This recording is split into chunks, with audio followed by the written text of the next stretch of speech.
Din po, ito po yung DTF machine sa baba. Nagamit po siya last week po ng 6 days po. And may total meters po na 58 meters po. Ito naman po yung printer head area po namin.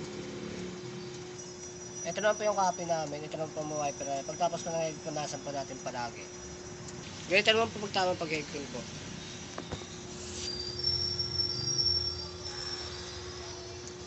Ito naman po yung nozzle check namin.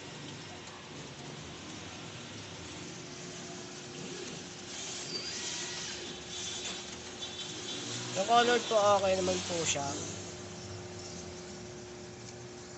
Ito naman po yung nozzle check namin.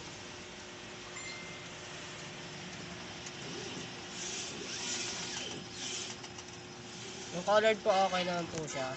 Yung sa white po namin ay kulang lang po sa head clean. Kulang lang po sa head clean. Wala naman po kaming in-house order. Yung pending namin code for 2 hours. Yung branch for payment po namin last week na yung nasa 30 meters po. Yung ink system po namin ay tama lang po. Ito lang po yung waste ng area po namin. That's disposal po kaninang umaga lang po. Ito lang po yung runway namin.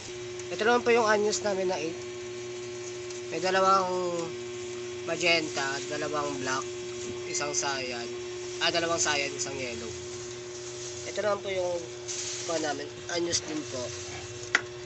White ink 4. Tapos dalawang powder. Ito naman po yung use namin. Ito naman po yung DTF pin po namin.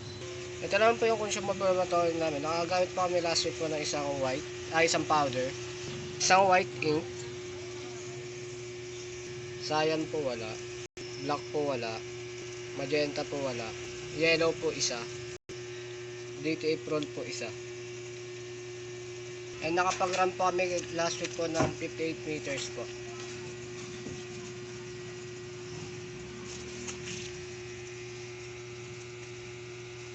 Ito naman po yung printer checklist namin po, updated naman po siya.